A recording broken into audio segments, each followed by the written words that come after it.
The hedgerow did not move. That was what Trooper Arthur Bennett noticed first. Not the wind, because there was almost none.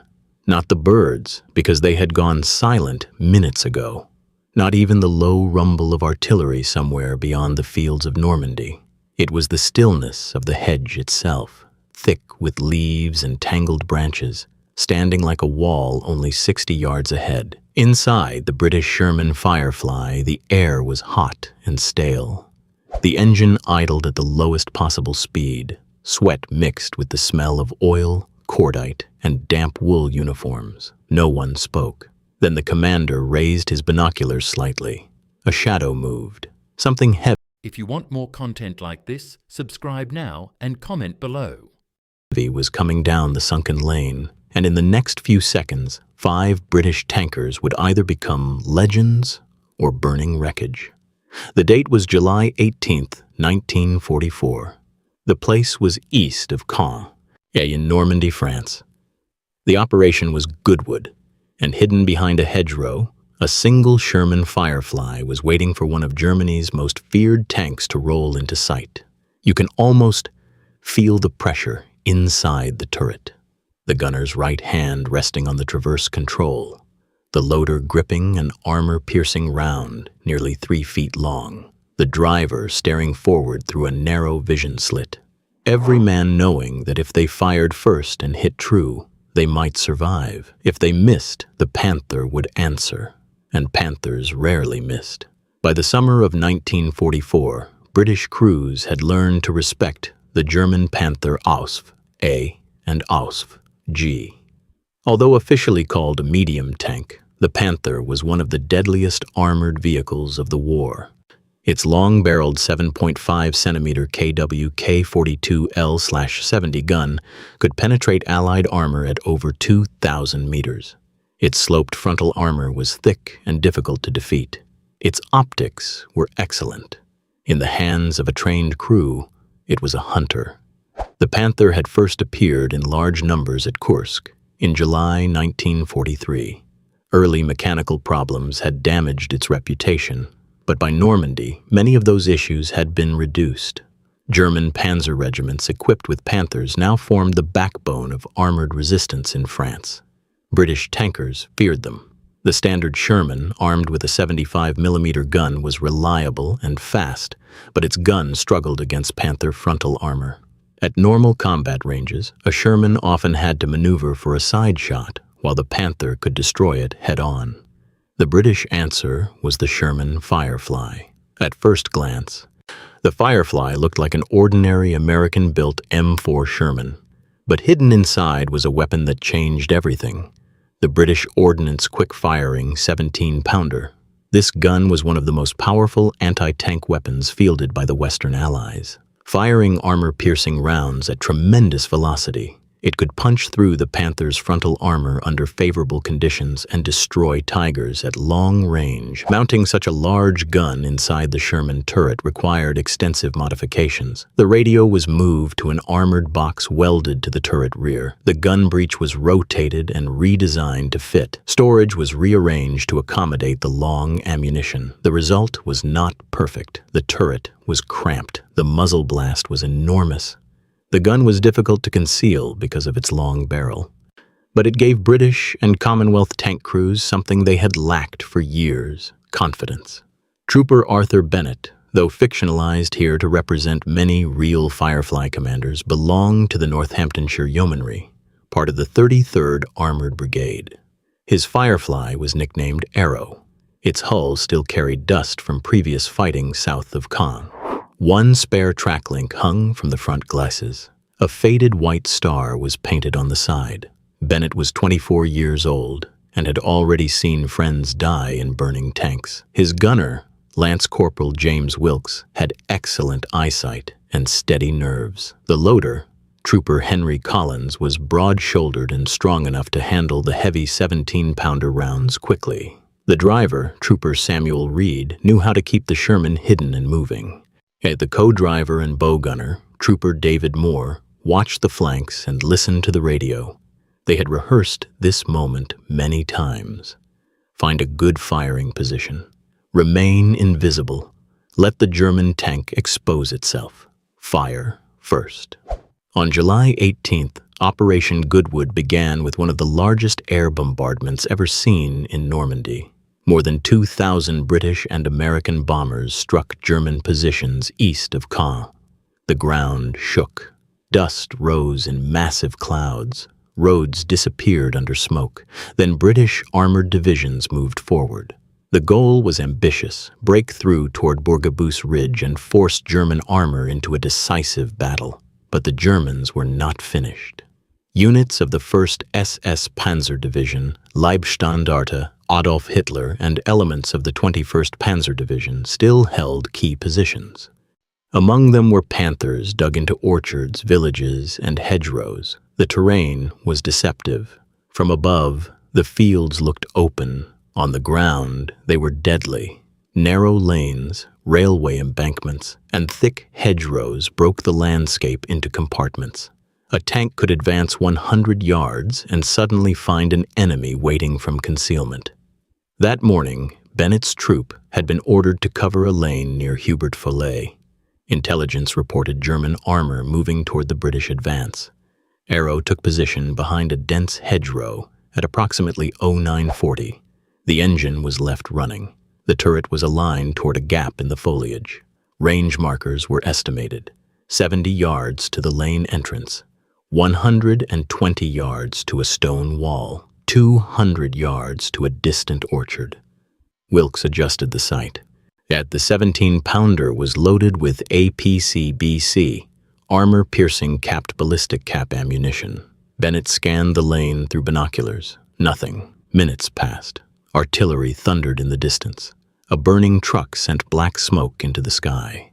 Then Reed whispered from the driver's compartment, "Movement." At first, it was only dust. Then came a sound every tanker recognized instantly: the metallic clatter of wide steel tracks. Heavy, confident, steady. The Panther was approaching. Bennett lowered his binoculars and leaned into the turret. "Stand by."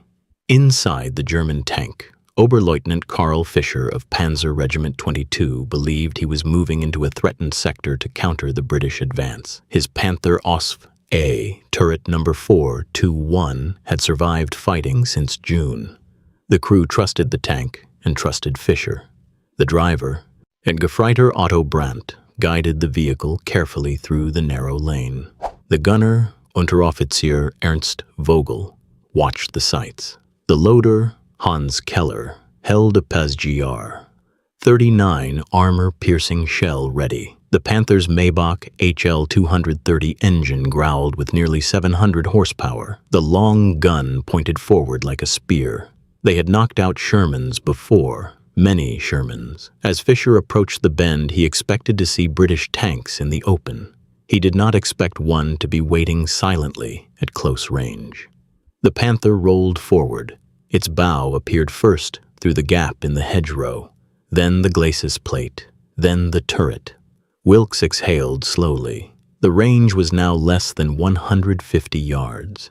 At that distance, the 17-pounder could penetrate almost any part of the Panther. But Bennett waited. He wanted a clean shot. The Panther continued moving. Its hull angled slightly as it negotiated the bend. For one brief moment, the side armor became exposed. Bennett spoke one word: fire. The 17-pounder erupted. The blast was deafening. Dust and leaves exploded from the hedge. The Firefly rocked backward on its suspension. Inside Arrow, smoke filled the turret. Wilkes kept his eye to the sight. The round struck just below the Panther's turret, entering the side armor near the fighting compartment. The effect was immediate. Fragments of steel tore through the interior at tremendous speed. Hot metal ricocheted in every direction. Ammunition racks were hit. Fischer never had time to issue a command. The Panther lurched to a stop. Flames burst from the turret hatches. Collins was already loading another round. "Up!" Wilkes reacquired the target. The Panther remained motionless, smoke pouring from the side. But Bennett had learned never to assume. "Fire again!" The second shot hit the turret front. More sparks and smoke. No movement. The German tank was finished. For a moment, nobody in Arrow spoke. Then Bennett ordered, "Reverse." Reed immediately backed the Firefly away from the hedgerow.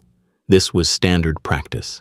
The muzzle blast had revealed their position to every German observer nearby. Staying in place was an invitation to die. As Arrow reversed into cover, German artillery began to land in the field. Shells burst among the hedges, throwing dirt and branches into the air. The crew crouched instinctively, but they were alive. That single engagement lasted less than 30 seconds. Yet it captured the brutal mathematics of armored warfare. See first, fire first, hit first, survive. The destruction of Panther 4, 2-1, was not unusual in Normandy. Although German tanks were formidable, British Fireflies had become respected and feared opponents.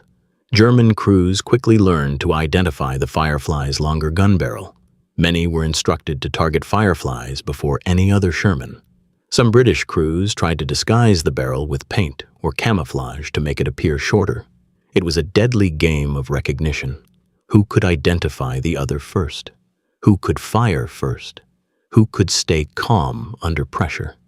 The 17-pounder was the heart of the Firefly's success. Firing APC-BC rounds, it could penetrate roughly 130 to 150 millimeters of armor at 1,000 meters depending on angle and conditions. Later APDS rounds offered even greater penetration, though early accuracy issues limited their practical use. Against a Panther's side armor, the gun was devastating. Against frontal armor, especially at closer ranges, it offered a real chance where earlier Allied guns often struggled. But the Firefly was not invincible. Its armor was still that of a Sherman. The front hull could be penetrated by the Panther's 75mm gun at long distances.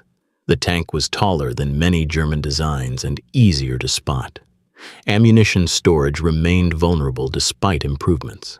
A Firefly that hesitated even for a few seconds could be destroyed.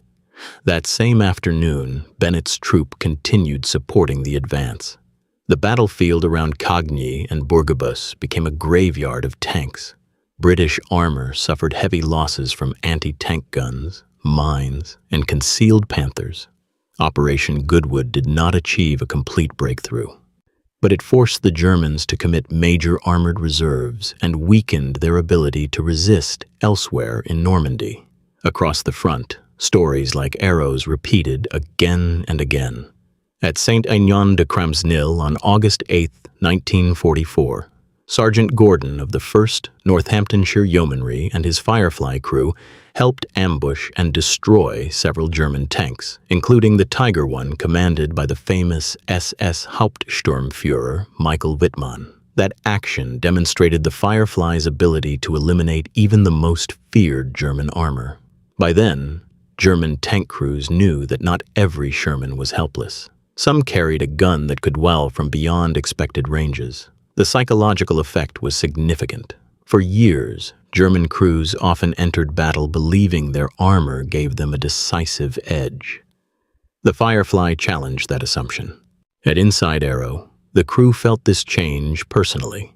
That evening, after moving to a temporary leaguer area, Bennett climbed onto the hull and looked west toward the fading sun. Smoke columns still rose over Normandy. The metallic ticking of the cooling engine filled the air. Collins lit a cigarette with shaking hands. Wilkes sat quietly, replaying the shot in his mind. Moore cleaned the bow machine gun, though he had never fired it that day. Reed checked the tracks and suspension for damage. No one celebrated loudly. Experienced tankers knew how quickly fortune could change. The Panther they destroyed had carried 5 men, just like them. Some were probably dead instantly. Others may have had only seconds to understand what happened. Tank warfare was intimate and unforgiving. Steel separated life from death by inches. The Panther itself deserves respect as one of the finest tank designs of the war. Its sloped armor influenced generations of armored vehicles. Its powerful gun and excellent optics made it a dangerous adversary. In many circumstances, it outclassed Allied tanks. But technology alone never determined victory. Crew training, maintenance, terrain, tactics, and simple luck mattered just as much. The Firefly was an example of practical wartime adaptation. British engineers did not wait for an entirely new tank. They took an existing and reliable platform and gave it a weapon capable of changing battlefield balance. This combination of American production and British firepower became one of the most effective anti-tank solutions in Northwest Europe. Approximately 2,100 Sherman Fireflies were built. They served with British, Canadian, Polish, and other Commonwealth units. In many troops, one Firefly accompanied 3 standard Shermans, providing long-range anti-tank capability, while the others supported infantry with high explosive ammunition. This mixed organization proved highly effective. The standard Shermans handled most battlefield tasks. The Firefly waited for the hard targets. Much like Arrow behind the hedgerow, it often remained silent until the decisive moment. German crews adapted as well. Panthers used hull-down positions, camouflage, and coordinated fire. They tried to exploit their strong frontal armor and superior long-range optics. Yet Normandy's terrain frequently reduced engagements to sudden encounters at close range, where even the best-designed tank could be destroyed before reacting. The human factor was always decisive, a commander's patience. A gunner's steady aim, a loader's speed, a driver's quick response, a crew's trust in one another. In Arrow, those qualities combined perfectly on July 18, 1944. The Panther rolled into sight. The Firefly fired first. History turned in an instant. Years after the war, many veterans described tank combat as long periods of fear interrupted by seconds of overwhelming violence. Hours could pass in silence. Then, in one blinding flash, everything changed. That description fits Bennett's experience exactly. He waited. He watched. He chose the right moment. And because he did, his crew survived. You can almost hear the sound even now, the low rumble approaching through the lane, the whispered command, the sudden thunder of the 17-pounder, the clang of steel pierced by steel, then silence again, a different silence. Yet the kind that settles after one crew walks away and another does not. The Sherman Firefly never had the thick armor of a tiger or the sleek design of a panther. It was an improvised solution, born from necessity and built by engineers who understood what frontline crews needed most, a fighting chance. And in the fields of Normandy, that chance was often enough. The Panther was one of Germany's finest tanks. The Firefly was one of Britain's most important wartime innovations. When they met, the outcome depended not on reputation, but on who saw whom first and who kept their nerve. On July 18, 1944, near Hubert-Folie, 5 British tankers sat in silence behind a hedgerow. They trusted their gun, they trusted each other, and they waited. Then the Panther rolled into sight. One command shattered the stillness, one shot pierced armor.